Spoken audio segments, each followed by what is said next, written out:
Bonjour les traders et bienvenue dans cette nouvelle vidéo. Aujourd'hui, nous allons voir comment préparer une semaine de trading. Nous allons voir comment choisir les actifs que vous allez ajouter à votre liste de surveillance, ainsi que les niveaux que vous allez surveiller pendant la semaine. Mais avant de plonger dans le vif du sujet, nous avons mis en place une formation gratuite qui a pour objectif de vous apprendre à utiliser les fair value gap et à les intégrer efficacement dans votre stratégie de trading. Alors, après avoir visionné cette vidéo, si vous souhaitez approfondir vos connaissances sur les fair value gap, suivez le lien dans la description. Donc la première chose que vous devez connaître pour préparer une bonne semaine de trading, ce sont les différents événements économiques qui seront publiés pendant la semaine. Et pour avoir une idée de cela, il suffit de consulter un calendrier économique. Et en ce qui me concerne, j'utilise le calendrier économique de forexfactory.com. Donc pour avoir une idée des différentes devises qui seront volatiles pendant la semaine, les différentes devises qui vont présenter des opportunités de trade, il suffit de consulter le calendrier économique. Et nous voulons privilégier les devises qui ont des annonces économiques importantes. Donc dans notre cas ici, nous avons le dollar américain, nous avons l'euro, nous avons le dollar canadien et nous avons la livre sterling. Voilà donc les devises qui seront les plus intéressantes à trader pendant cette semaine. Donc tous les paires de devises qui contiennent le dollar, l'euro, le dollar canadien et la livre sterling seront plus intéressantes à trader pendant cette semaine car elles seront plus volatiles. Voilà donc une technique simple que vous pouvez utiliser pour savoir quelles devises surveiller pendant la semaine. Et lorsque vous savez quelles devises surveiller, vous savez également quelles sont les paires de devises que vous devez analyser et surveiller pendant la semaine. Donc dans notre cas ici, nous voyons que le mardi, nous avons une annonce économique sur le dollar américain. Et ensuite le mercredi, nous avons également les annonces économiques sur le dollar américain ainsi que le dollar canadien. Ensuite le jeudi et enfin le vendredi. Donc lorsque vous avez ces informations-là, vous savez également quels sont les meilleurs jours de la semaine que vous pouvez trader. Donc n'allez pas trader n'importe quel jour de la semaine. Vous savez que je vais trader le mardi, le mercredi, le jeudi et le vendredi. Et pendant ces différents jours-là, si vous avez des opportunités de trade, alors vous pouvez pleinement en profiter. Nous ferons une autre vidéo pour mieux expliquer comment utiliser le calendrier économique. Mais aujourd'hui, tout ce que nous voulons savoir, ce sont les différentes paires de devises que nous allons trader pendant la semaine à venir. Donc passons donc sur les graphiques pour commencer notre analyse technique. Alors pour préparer une bonne semaine de trading, la chose la plus importante, c'est d'identifier la direction du marché. Est-ce que nous sommes en train de monter ou alors est-ce que nous sommes en train de descendre? Si nous sommes en train de monter, vers quel niveau est-ce que nous sommes en train de monter? Et si nous sommes en train de descendre, vers quel niveau est-ce que nous sommes en train de descendre? Donc voilà l'élément le plus important à identifier lorsque vous préparez une semaine de trading. Et une fois que vous avez votre direction, les autres éléments de votre plan de trading suivront automatiquement. Donc à savoir, le niveau à partir que trader, votre pattern d'entrée ainsi que votre gestion de risque. Nous sommes donc ici sur le graphique DXY, l'indice du dollar américain. C'est la première chose que vous devez toujours analyser avant de commencer à analyser les autres paires. Peu importe le style de trading que vous faites, que vous soyez un scalper, un swing trader ou n'importe quoi d'autre, vous devez toujours commencer par analyser les mouvements du dollar américain. Parce que si vous connaissez la direction du dollar américain, alors vous allez connaître la direction des autres parités côté contre le dollar. Commençons donc par identifier la direction sur ce marché. Nous sommes ici sur le time frame mensuel et nous allons commencer ici pour identifier la direction de ce marché. Et ensuite, nous allons passer aux autres time frames pour identifier les niveaux à partir duquel nous pouvons trader pour continuer le mouvement en cours. Donc, notre dernière impulsion sur ce marché va d'ici, de ce niveau, de ce swing low ici, que je vais marquer, à ce swing high que nous avons ici. Donc, pour identifier la direction de ce marché, ce qui nous intéresse, c'est le price action le plus récent, le price action en cours. Et nous voulons identifier les niveaux à partir duquel on peut rebondir et les niveaux à partir duquel on peut continuer le mouvement baissier ou haussier. Alors, on voit que le price action en cours ici pousse fortement à la baisse avec cette bougie du mois en cours ici. On pousse fortement à la baisse et on n'a pas respecté ces fair value gap que nous avions ici. Mais si on continue à pousser à la baisse, nous avons ce gap ici qui peut servir de support pour rebondir. Vous voyez? Donc si le prix arrive ici, on peut rebondir avant de continuer le mouvement baissier. Ou alors on peut rebondir et repartir à la hausse. Donc lorsque le prix va arriver à ce niveau-là, nous voulons descendre ce time frame inférieur pour essayer de voir si nous avons un changement d'ordre flow, un changement de structure avant d'envisager un mouvement haussier pour continuer la hausse sur le DXY. Alors pour l'instant, le prix n'est pas encore à ce niveau-là. Qu'est-ce qu'on va donc faire? On va donc descendre ce time frame inférieur pour voir est-ce que nous avons des niveaux à partir desquels on peut trader. ce mouvement baissier ici pour continuer la baisse vers ce fair value gap que nous avons ici. Mais on doit savoir que lorsque le prix va arriver ici, on doit d'abord faire pause dans notre recherche d'opportunités. Parce que le prix peut rebondir ici et continuer à la hausse. Ou alors le prix peut casser, tout simplement, et revenir jusqu'à ce niveau ici là. Mais pour l'instant, nous avons une pression baissière. Et nous allons trader dans le sens de la tendance en cours, dans le sens de price action en cours. Passons donc sur le time frame suivant, le time frame weekly, pour voir ce que nous avons sur le DXY. Alors ici sur le time frame weekly, nous avons ici notre gap mensuel qui est toujours là, qui peut servir au niveau de support pour rebondir. Nous avons déjà une bougie ici d'expansion. Donc, nous avons ici une bougie d'expansion, ce qui veut dire que nous avons une première bougie, une deuxième bougie, et il nous reste une troisième bougie pour avoir un potentiel fair value gap à ce niveau ici. Avec cette information-là, ce que nous savons, c'est que cette semaine, on va trader la troisième bougie du fair value gap. Donc, on va trader la troisième bougie pour constituer un fair value gap. Alors, pourquoi est-ce que cette information est super importante? Elle est super importante parce que au cas où nous avons un fair value gap qui est créé dans cette impulsion-ci, alors ça devient très compliqué pour le prix de rebondir à la hausse parce qu'on aura un obstacle qui sera créé ici. Il faudra d'abord franchir l'obstacle avant de pouvoir rebondir à la hausse et revenir ici. Donc, si nous avons la création d'un gap ici, c'est-à-dire que si au cours de la semaine qui s'ouvre ici, le prix ne revient pas jusqu'à ce niveau pour empêcher la création d'un gap, nous aurons donc un fair value gap que nous pouvons utiliser pour continuer à la baisse vers ce niveau qui se trouve là. Donc, si nous avons un gap ici, alors on peut l'utiliser pour continuer à la baisse vers ce niveau ici. Donc, le gap que nous aurons ici sera très important. Est-ce qu'on aura un gap de continuation ou alors est-ce qu'on aura un gap de consolidation?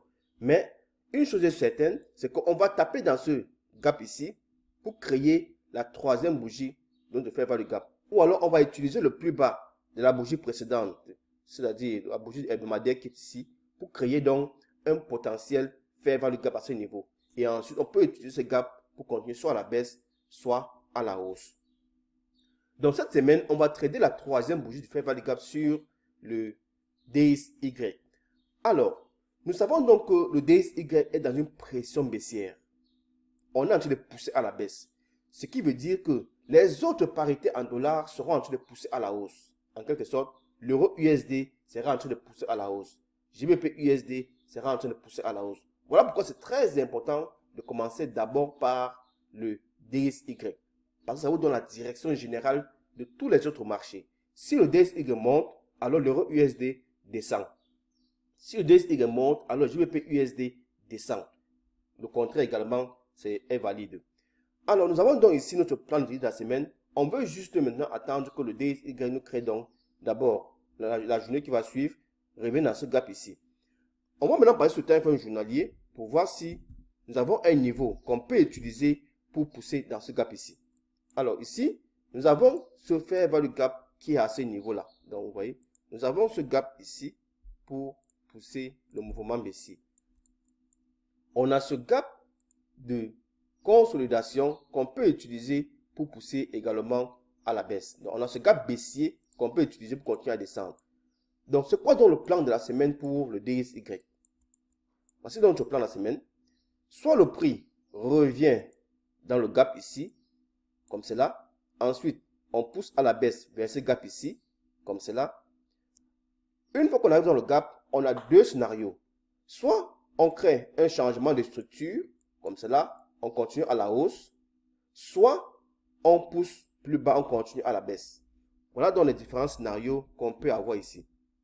Mais une chose est certaine, c'est que si on revient directement dans ce gap ici, la réaction qu'on aura ici nous permettrait de connaître est-ce qu'on est en train de vouloir rebondir pour continuer à la hausse ou à la baisse. Et à la fin de la semaine prochaine, on saura également si on a un gap qui est créé sur un hebdomadaire, on saura également si on est en train de pousser le mouvement baissier pour continuer à la baisse ou alors on est en train de vouloir rebondir pour continuer à la hausse.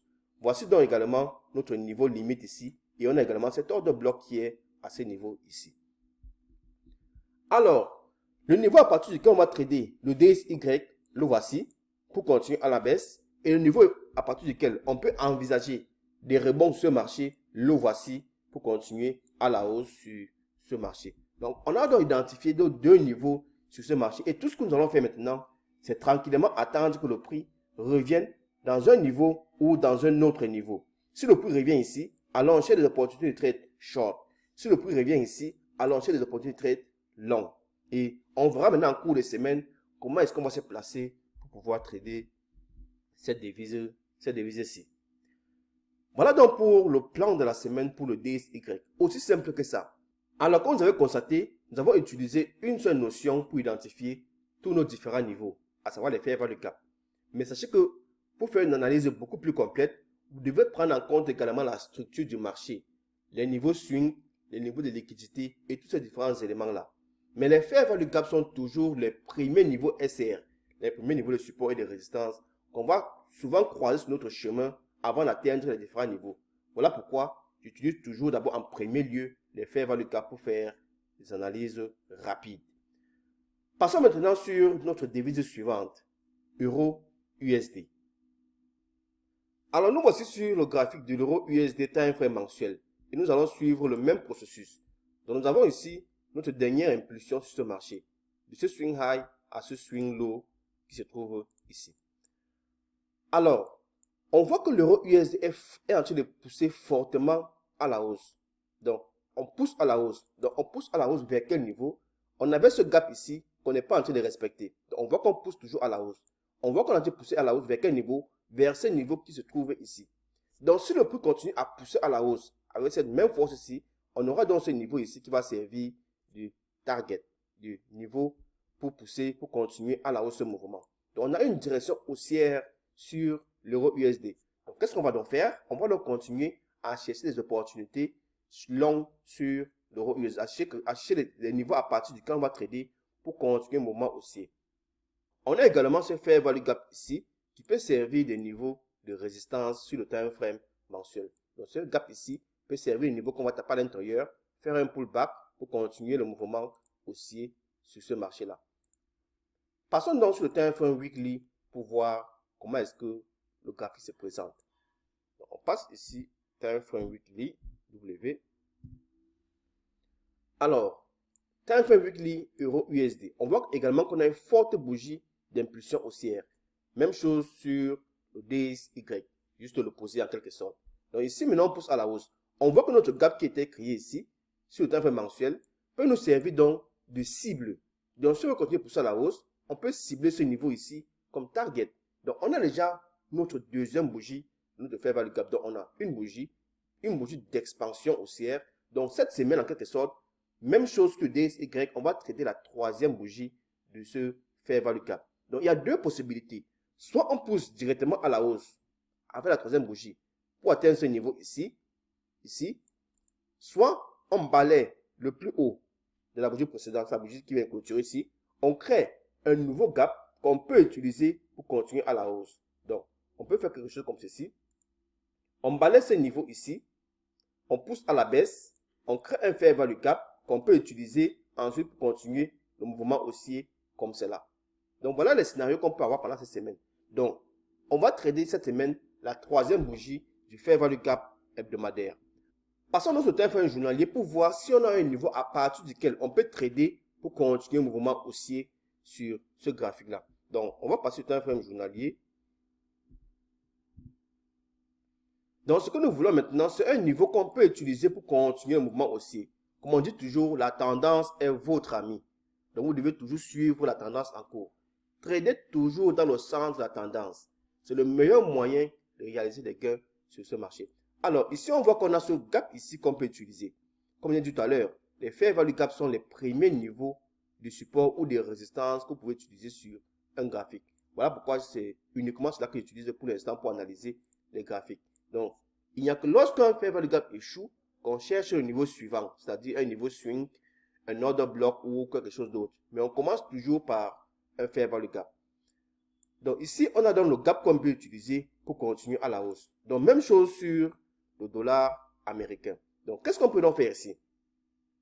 On peut soit revenir comme cela, dans ce niveau ici, et ensuite continuer le mouvement aussi vers ce gap mensuel qui est ici. Voilà donc le plan de la semaine. Soit le prix pousse à la baisse, ici, et ensuite on continue à la hausse vers là.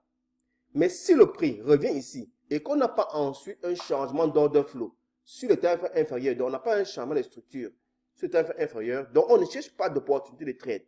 On veut toujours des confirmations. Ce n'est pas parce qu'on a dit que le prix va arriver ici, ensuite on continue à hausse, que lorsque le prix va arriver, on va prendre un trade long. Non. On veut toujours une confirmation lorsque le prix va arriver ici, avant d'envisager une position longue. Donc, notre trade de cette semaine pour l'euro USD, c'est d'attendre que le prix revienne dans ce niveau ici, et ensuite on va chercher des opportunités longues pour d'abord cibler ensuite ce niveau, et ensuite ce niveau qui se trouve là. Mais si le prix revient ici et qu'on n'a pas d'opportunité, on voit qu'ici, on a un ordre bloc qu'on peut utiliser pour continuer à la hausse. On a également ce niveau ici qu'on peut utiliser pour aller à la hausse. Donc, il faut d'abord que ce niveau échoue avant d'envisager d'autres niveaux. Mais on sait que le prix va soit arriver ici, soit revenir ici pour ensuite continuer à la hausse. Parce qu'on voit que le prix est en train de pousser à la hausse. On est en train de pousser dans la direction haussière. Donc, si on continue dans la direction haussière, voilà donc les niveaux qu'on va cibler sur ce marché-là. Donc, en ce qui concerne l'euro USD, notre plan de la semaine est très simple. Soit le prix revient à ce niveau, on cherche des opportunités pour continuer à la hausse, soit le prix pousse directement vers ce niveau ici, et à partir d'ici, on va chercher des opportunités pour trader soit le pullback sur ce marché, soit on va attendre pour voir ce que le marché fera encore une fois de plus. Donc, on a notre plan de trading de la semaine pour l'euro USD et on a nos différents niveaux qu'on va surveiller pendant cette semaine. Passons donc sur la paire de devises suivante, le GBP USD. Alors, ici sur le tarif mensuel du GBP USD, nous avons notre swing low à ce niveau. Et nous avons notre swing high à ce niveau-là. On voit donc que le prix est en train de pousser à la hausse. Pareil comme sur euro USD. Mais ce que je constate, que GBP USD est beaucoup plus haussier que euro USD. Pourquoi? Parce qu'on voit qu'on a déjà franchi notre gap que nous avions ici là. On a déjà franchi ce gap ici. Et devant nous, on n'a pas un autre gap. On n'a pas un autre niveau qui peut ralentir le prix. Donc, on a plus de probabilité ici de continuer à pousser à la hausse vers ce niveau par rapport à euro USD. Et comme toujours, vous devez toujours prendre en compte les événements économiques. Donc ici, on pousse à la hausse. On pousse à vers quel niveau? Bon, on pousse vers ce niveau ici. Mais pour l'instant, on ne va pas pousser juste d'un seul coup. Donc on va descendre de tarif inférieur pour identifier d'autres niveaux entre ici et ici qu'on peut utiliser comme niveau de cible. Passons notre time frame weekly du GBP USD. Alors, time frame weekly, qu'est-ce que nous avons ici? On voit qu'on pousse également à la hausse. Donc, on a utilisé ce petit fair value gap ici pour pousser à la hausse vers ce niveau ici. Donc, on vient d'éliminer ce niveau swing que nous avions à ce niveau-là. Donc, on a littéralement traversé ce niveau. Alors, qu'est-ce qu'on va voir cette semaine? Soit le prix continue son mouvement haussier à la hausse, nous créons un gap de continuation pour pousser vers ce niveau que nous avons ici. Voyons, on a ce fair value gap ici qu'on peut utiliser comme cible sur le time frame hebdomadaire. Donc, soit on pousse à la hausse directement vers ce niveau, soit on crée une bougie baissière ici qu'on peut utiliser ensuite un fair value gap. Comme on voit ici, on a déjà cette zone ici qui va nous servir de zone de fair value gap.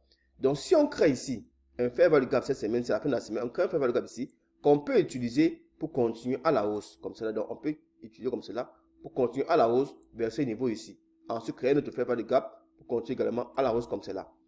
Voilà donc les deux scénarios qu'on peut avoir cette semaine. Soit on pousse directement à la hausse sans faire un pullback vers ce niveau, soit on pousse à la baisse, on crée un fair value gap à la fin de la semaine qu'on pourra utiliser pour continuer à la hausse.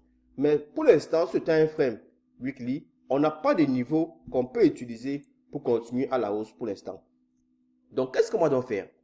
On va donc descendre du time frame journalier pour voir si on a des niveaux qu'on peut utiliser pour continuer le mouvement haussier. Mais on a également ce swing high qui est ici. Donc, vous voyez, on a ce swing high qui est là, qui peut également servir de niveau de résistance sur le GBP USD. Alors, maintenant, on veut un niveau à partir qu'on peut trader. Parce que sur time frame weekly, on a juste la deuxième bougie du potentiel fair value gap. Donc, on va passer au time frame journalier pour voir comment est-ce que la bougie, comment est-ce que le price action se comporte sur ce marché.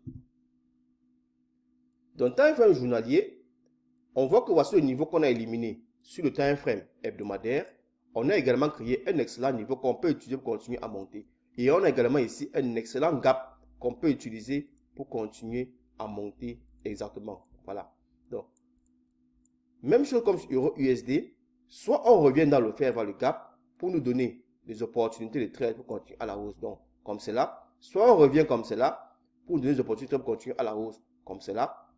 Et si on revient, que le gap ne tient pas, on pourra revenir, on pourra continuer à acheter des opportunités à partir de ces niveaux pour continuer à la hausse. Mais si on revient encore ici et qu'on continue à pousser à la baisse, alors là, on aura donc comme cible ce niveau qui se trouve là.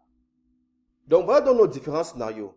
Le premier scénario, si on revient à l'intérieur du gap ici et qu'on a un changement d'ordre flow, un changement de structure pour continuer à la hausse, donc on va donc chercher des opportunités de très longues pour d'abord cibler ces niveaux-ci. Et ensuite, si ce gap ne tient pas, on a ce niveau qui peut nous aider. Mais si on continue à pousser à la baisse, on commence maintenant à chercher des opportunités de très short pour cibler ces niveaux qui se trouvent là. On a également cet autre bloc qui se trouve ici. Mais on a plus cette liquidité ici qui est plus importante. Et si on prend les opportunités de trade long, on va alors cibler quel niveau? D'abord ici et ensuite ce niveau ici. Voilà donc pour le GBP USD. On a notre niveau qu'on va surveiller, c'est-à-dire ce niveau ici, ces différents niveaux-là. Et on a notre target qui est ce niveau et ce niveau-là. Voilà donc pour le GBP USD et qu'on va surveiller pendant cette semaine également pour voir si on aura des opportunités de trade long ou short sur cette paire-là. Vous devez savoir qu'on devez vous adapter à ce qui va se présenter. Passons maintenant sur la paire suivante. Alors, nous sommes ici sur le graphique USD-CAD, dollar américain contre dollar canadien. Et comme on peut voir là, le prix a atteint un niveau important ici. Et on a une forte réaction comme on peut voir là. On a également ce fair value gap qu'on a mitigué le mois précédent. Vous voyez ce fair value gap qu'on a mitigué là. Donc, une fois qu'on mitigue un fair value gap, il n'est plus valide et on doit le retirer sur notre graphique. Donc ici, nos différents niveaux à surveiller, c'est le plus bas de cette bougie, le plus bas de la bougie précédente, et le plus haut de la bougie précédente. Comme on voit là, le prix est encore à l'intérieur de ce niveau-là. Donc, ce sont les seuls niveaux qu'on va identifier ici sur time frame mensuel. On va donc passer sur le time frame suivant, le time frame weekly, pour voir si on a une direction sur ce marché. Mais avec cette bougie qu'on voit ici, qui est encore à l'intérieur de cette grande bougie-là, on voit directement qu'on a une consolidation à ce niveau-là.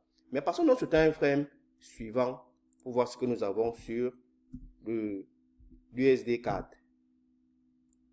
Alors, on voit donc ici qu'on a notre mouvement violent qui a eu lieu sur le time frame mensuel. On a ici notre plus bas de la bougie précédente et notre plus haut ici. Alors, on voit qu'on n'a pas vraiment un bon price action qu'on peut utiliser sur ce marché-là. On n'a pas vraiment un price action fluide. On n'a pas encore un price action qui nous permet de commencer à envisager des opportunités de trade. Donc, on a encore ces réactions qui sont à ce niveau-là. La réaction n'a pas encore donné de direction suivante. Donc, qu'est-ce qu'on veut donc voir ici sur ce marché? On veut voir une direction claire sur le marché. On veut voir que le prix est en train de pousser à la hausse ou à la baisse. Mais si on se base donc sur la bougie précédente qui est ici, on voit que le prix a poussé à la hausse. Mais si on voit cette bougie ici, on voit que la bougie de la semaine précédente a consolidé. Donc, on a créé un range à ce niveau-là. On a poussé à la hausse, on a poussé à la baisse, et ensuite on est venu sur place. Si on avait créé un fair value gap ici, qu'on pouvait utiliser pour continuer à la hausse, là, ça aurait été un price action idéal. Donc, on aurait eu un bon niveau qu'on pourrait utiliser pour continuer à la hausse. Mais on voit qu'il n'y a rien du tout. On a juste un mouvement violent là. Passons dans ce time frame journalier pour voir si on a quelque chose de plus intéressant sur ce marché-là. Donc, time frame journalier. Alors ici, ce time frame journalier, on voit qu'on a poussé à la hausse. Comme on a dit tout à l'heure avec la bougie précédente, on a poussé à la hausse. Ensuite, la bougie qui suit a poussé à la baisse, donc un pullback. Donc, qu'est-ce qu'on peut dire ici? Time frame journalier, on a les premiers signaux que le prix est en train de probablement pousser à la hausse. On a ce changement de caractère qui est ici, ce changement de la structure interne qui pousse à la hausse. On casse ce swing high ici, on pousse à la hausse. Donc, on a un strong low interne à ce niveau-là. Ensuite, on a le swing low qui a été créé ici. Donc, on a un nouveau swing low qui a été créé ici. Donc, on voit que le prix peut pousser à la hausse vers ce swing high qui est à ce niveau-là. Et en plus, on n'a pas d'obstacle à coup de route. Donc, on n'a pas un fair value gap, quelque chose qui va bloquer le prix pour continuer à la hausse. Donc, si on veut continuer à la hausse sur ce marché-ci, on ne doit pas revenir franchir encore une fois depuis ce niveau. Parce que si on franchit encore ce niveau, ça veut dire qu'on veut encore revenir vers ce plus bas qui est ici. Et si on revient vers ce plus bas ici, Qu'est-ce qu'on doit faire? On peut envisager deux opportunités. Soit on balaie le niveau comme cela et ensuite on continue à la hausse, soit on casse le niveau pour continuer directement à la baisse. Mais pour l'instant, on n'a pas encore arrivé ici. Lorsqu'on arrivera ici, donc, on peut commencer à planifier des opportunités de trade, soit pour suivre le niveau, pour balayer le niveau et continuer à la hausse, soit pour casser le niveau et continuer à la baisse. Mais tout ce qu'on doit surveiller, c'est la création des fair value gap. Si on commence à créer des gaps baissiers, par exemple, on crée un fair value gap baissier ici, alors je sais qu'on peut faire fair value gap pour continuer à la hausse de ce niveau. Mais si on crée maintenant, dans les jours à venir, un fair value gap haussier à ce niveau ici, je serai tenté de pousser à la hausse vers ce niveau-là. Donc, comme on dit toujours, les fair value gap vous montrent l'intention du marché. Voilà pourquoi c'est important de comprendre ce concept. C'est important de le comprendre correctement, bien sûr. Et lorsque vous comprenez correctement ce concept, vous savez immédiatement si on pousse à la hausse sur un marché ou alors si on pousse à la baisse sur un marché. Alors ici, qu'est-ce que nous voulons maintenant? Si nous voulons continuer à la hausse, nous avons besoin d'un niveau à partir duquel on peut trader pour continuer à la hausse. Donc ici, on est sur un fonds journalier et on n'a pas de niveau qu'on peut utiliser pour continuer à la hausse. Donc le seul niveau qu'on a ici pour continuer à la hausse avec ce mouvement baissier ici, c'est ce swing low. Donc si le prix revient ici, on peut le balayer pour continuer à la hausse. Donc c'est le seul mouvement, c'est le seul niveau qu'on a à ce niveau-là. On va donc passer sur un fait 4 heures ici pour voir si on a un niveau qu'on peut utiliser déjà avant d'arriver à ce swing low pour continuer à la hausse. Donc, TFM 4 heures, on va voir si nous avons un niveau qu'on peut utiliser ici. Alors, ici, sur TFM 4 heures, on a ce fair value gap qui a été créé ici. Vous voyez donc, ce gap qui a été créé ici. Alors, on a un gap haussier qui montre que le prix est en train de pousser à la hausse, comme on dit tout à l'heure. Maintenant, on a éliminé également ce sommet ici, changement de structure encore une fois de plus, qui montre que le prix pousse à la hausse encore une fois. Alors, quels sont nos scénarios donc pour la semaine à venir pour l'USD 4? On a déjà un premier schéma de structure ici qui montre que la tendance interne est probablement terminée. Elle n'est pas terminée, juste probablement. Pour qu'elle soit terminée, il faudrait que le prix continue à pousser à la hausse jusqu'à franchir ces niveaux-là. Parce qu'on peut pousser comme ça à la hausse, on peut pousser comme ça à la hausse, comme cela. Ensuite, on revient encore faire comme ceci. Ensuite, on fait encore comme cela. Donc, vous devez juste prendre des scénarios et vous ajuster chaque fois que le prix fera un mouvement ou fera quelque chose de différent. Donc, ici, on a un premier changement de structure, comme cela, comme on voit là. On a cassé ce niveau-là. Premier changement de structure, c'est-à-dire qu'on a un premier signal que le prix est potentiellement en train de continuer à la hausse. Donc, qu'est-ce que nous voulons maintenant? C'est un pullback. On peut faire un pullback dans ce fair value gap-ci et ensuite continuer à la hausse. Ou alors, on peut directement continuer à la hausse à partir de cette bougie-ci et ensuite, on va chercher d'autres niveaux, d'autres fair value gap qu'on peut utiliser en cours de route pour continuer à la hausse vers ces niveaux-là. Donc, on doit justement s'ajuster avec les différents gaps qui seront créés et avec le comportement du price action pour voir est-ce qu'on est en train de vouloir continuer à la hausse directement après ce changement de structure qu'on a eu ici ou alors est-ce qu'on veut faire un pullback plus important pour continuer à la hausse ensuite. Donc, avec le price action de 24 heures, on voit qu'on est haussier sur l'USD 4. Le changement de tendance, le changement de structure interne sur le time frame journalier montre qu'on est en train de vouloir être haussier sur l'USD 4. Donc, tout ce que nous voulons maintenant, c'est des confirmations qu'on peut continuer donc à la hausse ici. Ce sont les niveaux à partir desquels on va trader pour continuer notre mouvement haussier. Voilà donc pour l'USD 4. On veut une confirmation de la continuation haussière. Donc, si le prix veut continuer à la hausse, on veut des niveaux à partir duquel on peut trader pour continuer à la hausse. Mais si on a pas cette confirmation, là, quand on commence à pousser à la baisse, on a dans les niveaux ici qu'on peut surveiller. Donc, voilà donc pour l'USD 4 et les différents niveaux qu'on va surveiller pendant cette semaine. Voilà donc le processus que vous pouvez suivre pour préparer une semaine de trading. Surveillez le calendrier économique, identifiez la direction du marché et identifiez les niveaux à partir duquel vous souhaitez trader. Donc, les niveaux que vous allez surveiller pendant la semaine. Aussi simple que ça. Alors, c'est tout pour cette vidéo. Si vous voulez en savoir plus sur les fair value gap, inscrivez-vous à notre formation gratuite où nous abordons en profondeur et de manière détaillée la notion de fair value gap. Si vous avez aimé la vidéo, laissez-moi un j'aime, abonnez-vous et activez les notifications. Et aussi, dites-moi ce que vous en pensez dans les commentaires ci-dessous. Merci d'avoir regardé et rendez-vous dans la prochaine vidéo. À très bientôt.